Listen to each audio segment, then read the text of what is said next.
Lors des Journées du patrimoine au Garde-Corps Varennes, Dominique Bertillier avait posé ses bouts de verre, ses outils et sa passion pour une rencontre tout en couleurs. Dominique Bertillier, qui était l'invité de l'association Ego et Nouvelles des Rives de la Haye, réalise des vitraux d'art pour particuliers et restaure les vitraux d'église. Dans le cas des Journées du patrimoine, nous faisons visiter l'église Saint-Willibrord et en même temps, il y a une exposition sur les vitraux des églises de Flandre. Notre thème cette année, c'est le vitrail.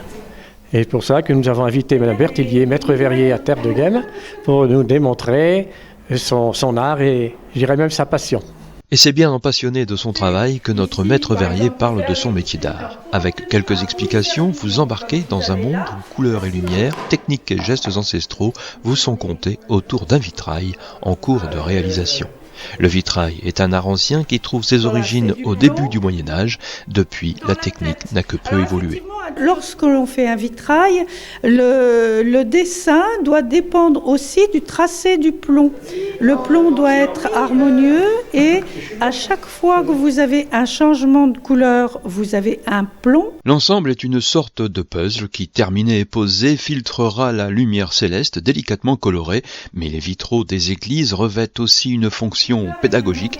Bande dessinée avant l'heure, ils permettaient d'illustrer les textes religieux pour leur compréhension auprès du plus grand nombre des fidèles, souvent illettrés.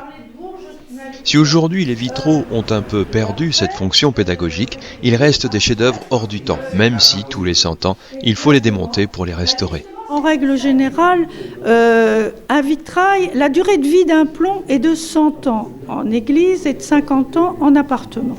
Donc, même les vitraux qu'on considère les vitraux les plus anciens en France ont été déposés et mis sous nouveau plomb.